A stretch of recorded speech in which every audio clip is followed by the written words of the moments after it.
Soy Cristina Calvo, trabajo en el Servicio de Infecciosas de la Paz y vamos a dar paso a la primera mesa redonda de charlas con los expertos en la que vamos a hablar de infecciones urinarias. Para ello contamos hoy con la presencia de Roy Piñeiro, que es el jefe de servicio del Hospital de Villalba y que, como sabéis, es el coordinador del documento de infección urinaria publicado por SEIP.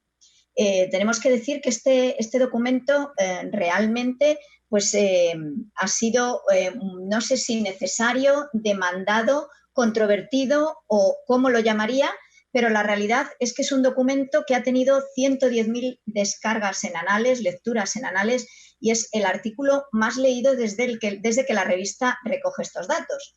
Por lo tanto, bueno, pues parece que es un documento que pues, ha suscitado muchísimo interés. Yo quizá la primera pregunta que le haría a Roy sería que nos explicara por qué este documento de consenso, por qué se consideró necesario y cómo se ha realizado. Antes de seguir y antes de que él me responda, recordaros que tenéis en el formulario abajo el envío de preguntas que recibiremos por correo electrónico y por favor hacerlas para que esta sesión sea lo más interactiva y lo más dinámica posible. Y nada, Roy, cuéntanos por qué este documento y cómo se realizó. ¿Qué tal, Cristina? Muy buenas tardes y buenas tardes también a todos los que nos estáis escuchando. Bueno, el por qué, nosotros tenemos varios grupos de trabajo en la SEIP. Uno de ellos se dedica a infecciones bacterianas de manejo ambulatorio. Y bueno, pues no hace falta decir que la infección urinaria siempre ha sido un poco un cajón desastre, ¿no? Parece que unos hemos ido aprendiendo de nuestros residentes mayores, los residentes mayores de los adjuntos de los más adjuntos. Y bueno, la verdad es que al final escuchas muchas cosas y la verdad es que a nivel personal yo desde luego tenía muchas ganas de leer, no de hacer, sino de leer un artículo de este tipo, de consenso sobre infección urinaria. Y a nivel de sociedad creo que era importante. Intentamos o hemos intentado unir el mayor consenso posible de sociedades. No ha sido posible todas las que estaban inicialmente pensadas o organizadas, pero creo que ha quedado un documento bastante interesante y desde luego pues esas cifras que comentas, Cristina, pues bueno, la verdad es que llama la atención. Muy bien, bueno, pues un poco empezando por la clínica y el diagnóstico, por ir un poquito en orden, me gustaría saber desde tu punto de vista si crees que hay un sobrediagnóstico o infradiagnóstico de infección urinaria en niños no continentes o si simplemente diagnosticamos lo que hay que diagnosticar, ¿en qué situación nos encontramos?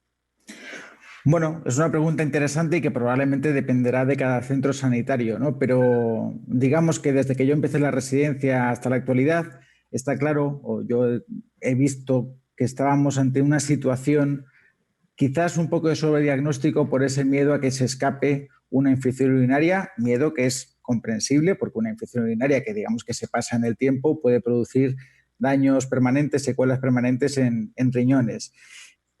Quizá por este miedo, durante la residencia y posteriormente hemos ido viendo algunos diagnósticos de infección urinaria en niños no continentes que llaman poderosamente la atención.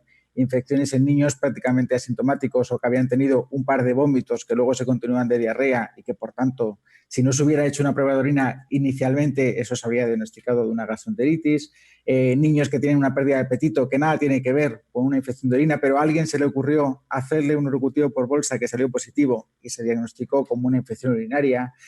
Creo que se han cometido errores que por supuesto no son graves porque no pasa nada por dar un antibiótico durante una semana de forma innecesaria, no pasa nada entre comillas, evidentemente, pero creo que dentro de ese infradiagnóstico en el que a lo mejor estábamos anteriormente hemos pasado a un sobrediagnóstico y creo que por eso es importante dejar las cosas lo más claro posible en la infección de orina. Muy bien. Otra pregunta. ¿En ningún caso consideras que es útil enviar una muestra de orina recogida mediante bolsa adhesiva? Ya sé que este es un tema, la estrella de la controversia en las infecciones urinarias, Y pregunto, por ejemplo, en algunas circunstancias, como en atención primaria, donde no todo es tan sencillo, si la sospecha clínica no es muy elevada, si realmente nunca, alguna vez, en qué ocasiones se puede hacer una recogida de orina mediante bolsa. Desde luego que es un tema polémico y uno de los motivos por los que a lo mejor una de las sociedades científicas que iba a firmar este documento finalmente no lo firmó, entre otros motivos, pero este desde luego es uno de ellos. A ver, yo creo que lo primero que tenemos que tener claro es la definición de infección urinaria. Y eso es el aislamiento. Además, lo voy a leer para que no haya ningún problema. Crecimiento de microorganismos en orina recogida de forma estéril. Yo creo que todos los que estamos aquí estamos convencidos de que esto es así, pero falta algo muy importante aquí. En un paciente con síntomas clínicos compatibles. Esta es la estrella. Iba a decir la estrella de la corona, pero en esta época de coronavirus no quiero hablar de coronas. Si no hay síntomas de aislamiento de bacterias en el urocultivo, se denomina bacteriuria asintomática y no precisa tratamiento. Yo creo que esta es la clave. Si nosotros tenemos una alta sospecha de una infección de orina en un lactante, está claro que tenemos que recoger una orina mediante una técnica de sondaje vesical o, si podemos hacerlo en nuestro hospital, punción suprapúbica guiada con ecografía, para tener el mejor resultado microbiológico, para que no haya contaminaciones y para que podamos hacer el mejor tratamiento posible. Evidentemente, si tenemos alta sospecha de infección de orina y nos llega un urocultivo contaminado, vamos a seguir poniendo antibióticos de forma empírica sin poder seleccionar uno específico para la bacteria que haya crecido en el urocultivo, que sea significativo o no el crecimiento en función del método de recogida. Ahora bien, lo que yo planteo muchas veces a mis propios compañeros de trabajo, si yo tengo una baja sospecha de infección urinaria, y baja sospecha quiere decir que ese niño por no tiene ni fiebre, pues que ha tenido un par de vómitos o que tiene una pérdida de apetito que puede ser explicada por muchos otros síntomas. Yo lo que comento, y lo comentamos también en el documento de consenso, por supuesto, es que podemos poner una bolsa de orina para hacer un sistemático de orina y un sedimento y con eso poder orientar un poco más esa sospecha. Pero lo que no tiene ningún sentido es enviar esa muestra de bolsa adhesiva a cultivar, porque sabemos que en las mejores condiciones de esterilidad, es decir, que hemos puesto la bolsa y a los 5 segundos hemos conseguido la orina, que no ha habido ningún tipo de problema en la recogida, que se ha enviado directamente al laboratorio, que se ha mantenido de forma por debajo de los 4 grados desde que ha llegado al laboratorio, cosa que es muy ideal, bueno, pues en esa situación hasta el 50-60% de los casos vamos a tener contaminaciones. Es decir, ¿para qué nos sirve un urocultivo recogido por bolsa? Solamente si el resultado es negativo. Si un urocultivo recogido por bolsa es negativo, podemos decir que ese niño tiene cualquier patología recogida en el Nelson, cualquiera, menos una infección de orina. De eso no hay ninguna duda. Ahora, ¿hace falta tener ese resultado para confirmar algo que no sospechábamos? Por tanto, si no lo sospechábamos, ¿por qué lo hemos pedido? Eso es un poco la clave.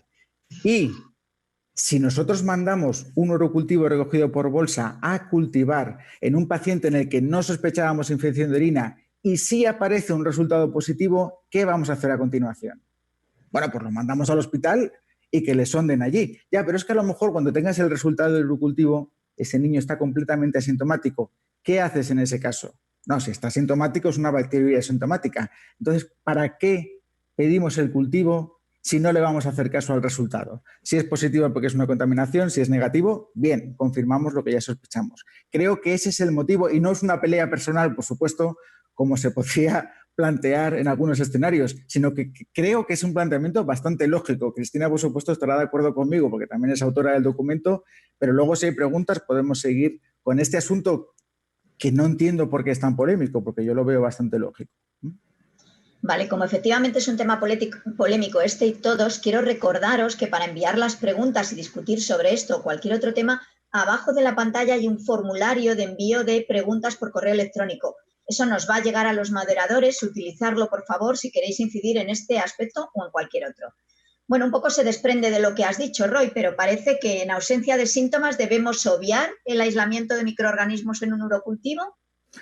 A ver, de hecho, si hemos pedido esa prueba, las pruebas tienen que pedirse con algún motivo, ¿no? Y probablemente si el paciente está sintomático, ¿para qué hemos pedido esa muestra? Es decir, si no hay síntomas compatibles con una infección de orina, ese aislamiento no lo deberemos considerar patológico, sino bacteriuria sintomática, algo que existe en hasta un 10-15% de escolares sanos.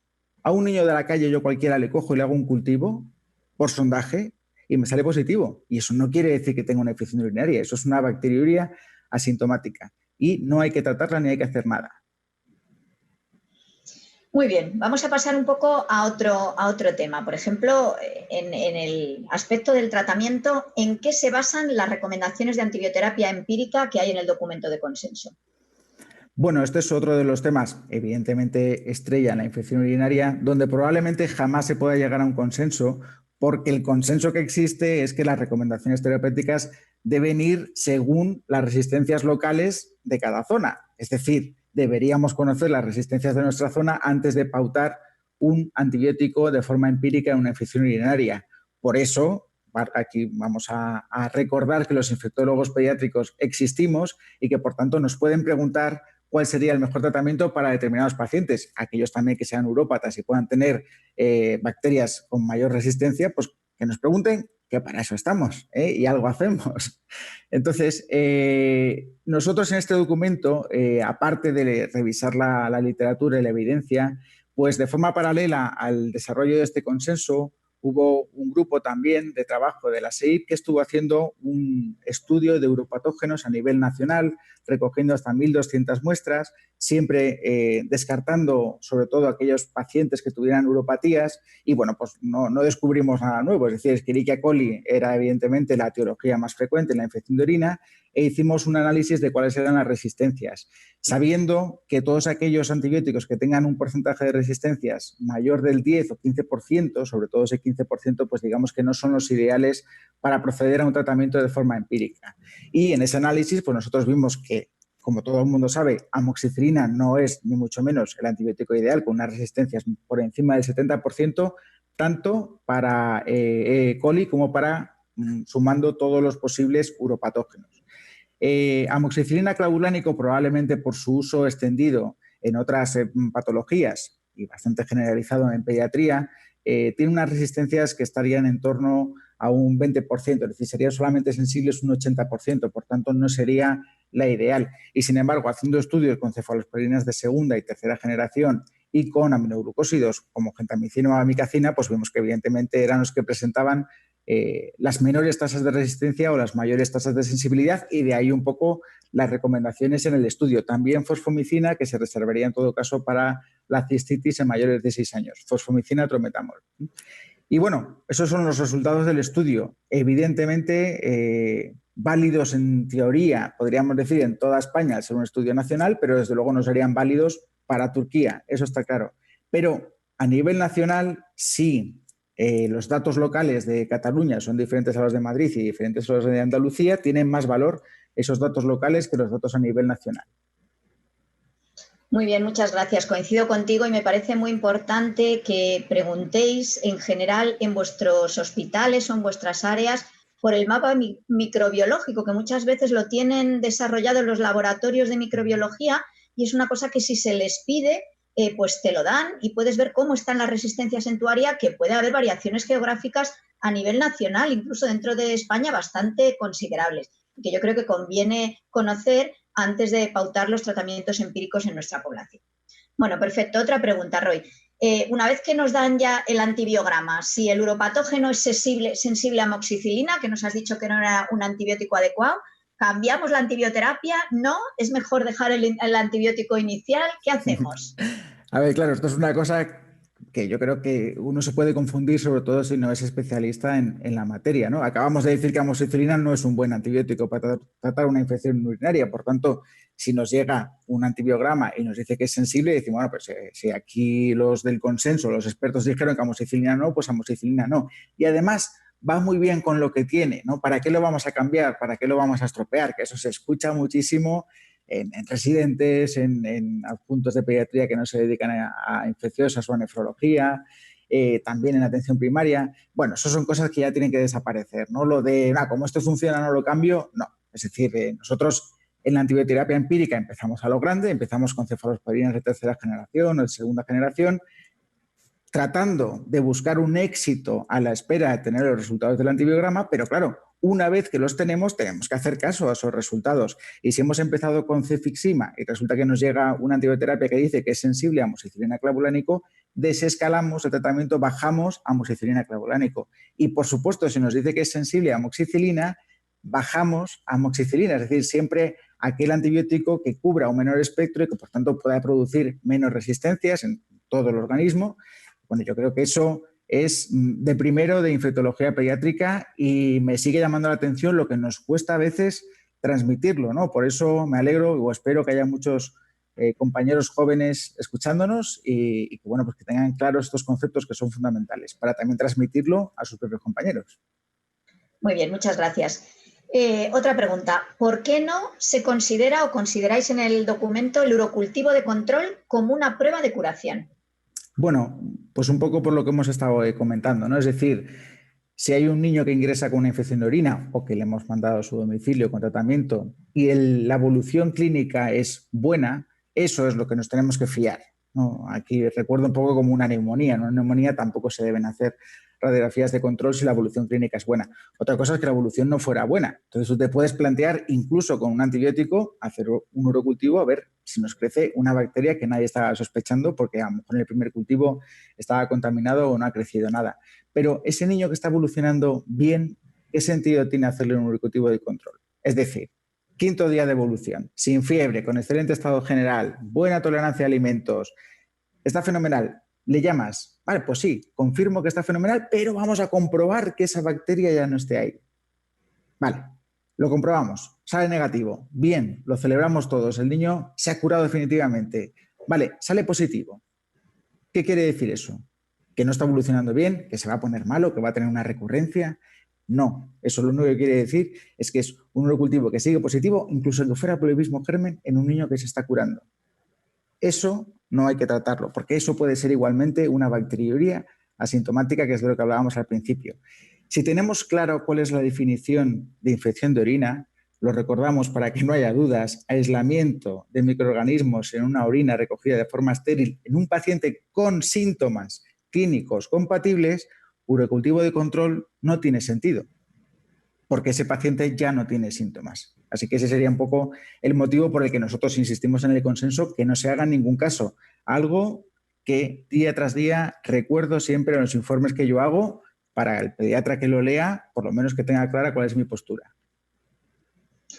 Bueno, como este documento ha sido tan polémico, sé que se han recibido varias cartas de réplica al consenso. ¿Nos podrías contar qué ha pasado, qué es lo que la gente no está de acuerdo, en qué se duda o cuál es la respuesta del panel? Cuéntanos. Yo, una vez que se publicó este artículo, pensaba que se iba a hacer directamente otra revista científica diferente para poder responder a todas las réplicas que nos iban a llegar, porque todo el mundo sabe que si se mete en esto va a haber polémica y va a haber réplicas. Lo más curioso de todo es que sí que fueron 3, es decir, oye, es un número bastante elevado, ¿no? Para un artículo científico. La verdad es que las 3 sorprendentes. No se habló de este tema de los urocultivos de control, que podría generar polémica, no se habló de los tratamientos en este caso, pero a mí me sorprendieron un poco los 3 motivos. La primera de ellas era de Lorente y Vázquez, que nos decían que hay otros consensos que consideran que el urocultivo recogido por sondaje se debe considerar positivo cuando supera las 50.000 unidades formadoras de colonias por mililitro en lugar de las 10.000, que es el punto de corte que hemos puesto nosotros en el consenso. Evidentemente existe cierto debate en la literatura, hay documentos de consenso como el nuestro que consideran que 50.000 es la cifra correcta para un sondaje vesical. Bueno, nosotros lo que hacemos es un análisis de coger la prueba más sensible, es decir, aquella en la que se nos escapen menos casos, por eso hemos puesto el nivel en 10.000. Y bueno, la verdad es que la evidencia es insuficiente, ¿no? Como para decir que alguien tenga razón. Yo creo que lo importante es que todos los microbiólogos hagan esta cuantificación, porque todavía en algunos casos simplemente se habla de más de 100.000 o menos de 100.000, o simplemente se habla de positivos sin especificar las unidades formadoras de colonia, y bien, eso es fundamental porque sin conocer ese número no podemos catalogar un urocultivo como estéril o no estéril. Ellos también en la misma carta nos preguntaban por un tema también polémico que era esa doble dosis de cefixima oral en el primer día de tratamiento que nosotros hemos puesto en el consenso. A ver, esto es una recomendación clásica, tiene ya mucho tiempo, es del año 99, está publicado por este hombre Hoberman en Pediatrics. Y claro, esto es un uso fuera de ficha técnica, no viene ni siquiera en la ficha técnica de cefixima, por tanto, si lo utilizamos, debemos especificar que es un uso off-label y tenemos que tener en cuenta además que está pensado sobre todo para menores de 2 años, porque ya por encima de esa edad, por el peso, con esa doble dosis nos vamos a ir por encima de la dosis máxima recomendada, ¿no? Entonces, pues bueno, quizás ese matiz sí que es cierto que a lo mejor nos faltó añadirlo en el consenso y lo hemos añadido en nuestra respuesta a las réplicas. La segunda carta que nos llegó es de Ultra Benavent y pues ellos nos hablan un poco de los motivos por los que hemos decidido elegir esos antibióticos, ¿no?, que hemos explicado un poco ahora como tratamiento de consenso de primera elección o tratamiento empírico, cuando ellos tenían pues otras series también grandes de uropatógenos en los que además había bastante diferencia. Esto no viene más que confirmar lo que hablábamos antes, ¿no?, que las series locales pueden tener incluso más importancia que las series nacionales y eso se reconoce también en la réplica. Pero también llamaba la atención que era un estudio en el que había un porcentaje bastante elevado de bacterias multiresistentes, de bacterias productoras de beta-lactamasas de espectro ampliado o extendido. Y bueno, pues llamaba la atención también en este estudio que, no sé si lo vamos a hablar o no, el tema de la profilaxis, que solamente ha demostrado aumentar las resistencias, entre otras cosas. Y bueno, pues damos una respuesta diciendo un poco lo que nos parece y pues, bueno, dándole la razón en la parte que lo tienen y quitándola pues, en la parte que consideramos que no. Y hubo una tercera muy curiosa, a mí me llamó muchísimo la atención. Esta es una carta que nos envía Ortiz González y que habla sobre la ecografía a pie de cama, una de las cosas que la verdad cada vez está más extendida y que bueno, pues no es más que utilizar el ecógrafo, que lo utilice el pediatra en vez del radiólogo, un poco el ecógrafo de batalla, ¿no?, para utilizar en una propia consulta. A mí me parece fascinante, es decir, lo que no creo es que hoy en día los pediatras tengan la suficiente formación como para utilizar esta herramienta pues con la habilidad que en teoría deberíamos tener. No digo que en el futuro no sea así. Y luego tampoco hay ningún documento que nos diga que la infección de orina, aparte de los datos semiológicos y microbiológicos y a pruebas complementarias, pues que los datos radiológicos digamos que no nos deben dar el diagnóstico definitivo. Es decir, que haya una diferenciación o no de la unión corticomedular, digamos que considerar que eso es una infección de orina o no, todavía nos falta un poco, ¿no?, para llegar a ese paso. Entonces, agradecemos desde luego ese toque de esperanza de tener una prueba más en el futuro para poder diagnosticar la infección de orina, pero creemos que es un poquito avanzado incluirla ya dentro de un consenso que creemos que no tenía sentido tenerlo aquí en el consenso. Muy bien, nos quedan pocos minutos y voy a hacer por lo menos 2 preguntas. Una, al hilo de lo que comentabas, si la profilaxis antibiótica tiene o no justificación, y me quedo una siguiente que me han mandado por la red. Cuando termines esta, nos quedan 4 minutos, ¿eh? Mira, te leo lo que decimos en el consenso, que así me enrollo menos y voy más rápido.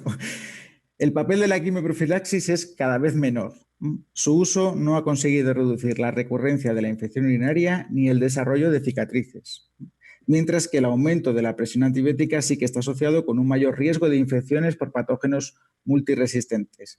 Por tanto, nosotros hemos considerado que solo se debería considerar antiuropatías obstructivas de forma individualizada y seleccionando siempre el antibiótico de menor espectro posible. Nosotros recomendamos trimmetoprim solo, o el cotrimoxazol, pero utilizando el 25% de la dosis terapéutica como administración única nocturna. Lo cierto es que al final esto es un tema casi más de fe que de ciencia. La profilaxis antibiótica ha demostrado muy poquito y no es recomendable en general. Fenomenal. Pues mira, tenemos 2 preguntas de los escuchantes que dicen, por un lado, ¿qué opinas de la recogida de micción al acecho? Y la segunda es, ¿en qué casos podría estar indicado tratar una bacteriuria asintomática? Y con esto creo que casi cerramos. Vale, sí, la recogida al acecho desde luego que es un tema muy interesante, también prometedor. De hecho, hay quien lo pone al mismo nivel que la recogida a chorro medio y han hecho estudios en los que se ha demostrado que no hay un mayor índice de contaminaciones que si recogemos las muestras por sondaje vesical, pero quizá todavía falta un poquito más como para considerarlo una técnica de elección o al mismo nivel que sondaje vesical en no continentes en un documento de consenso nacional. Quizá en el siguiente que hagamos, cuando lo actualicemos, como acabamos de hacer con la faringitis, pues a lo mejor se puede incluir. Ojalá que sea así, pero hay que hacer más estudios y que todos vayan en la misma línea. Es decir, no hay mayor número de contaminaciones, porque si existieran, entonces no sería mejor que el sondaje, ni por supuesto que la función suprapúbica. Y la otra pregunta, me la tendrás que recordar. Sí, la otra pregunta es si hay alguna indicación de tratamiento de una bacteriuria asintomática. Sí.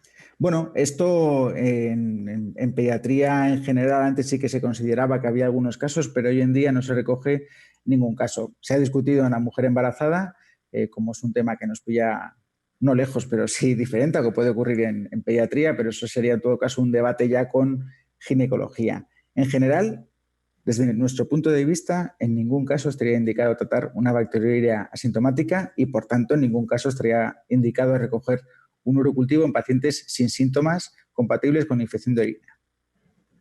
Fenomenal. Bueno, me quedo con la idea de que hay que estudiar más lo de la orina recogida al acecho para próximas ediciones, porque es verdad que es una técnica por lo menos sencilla y útil en algunas circunstancias, aunque es verdad que hay que darle más valor. Y yo creo que con esto lo vamos a dejar porque estamos en tiempo. Es muy importante en estos congresos digitales no pasarnos para dar paso a la siguiente mesa.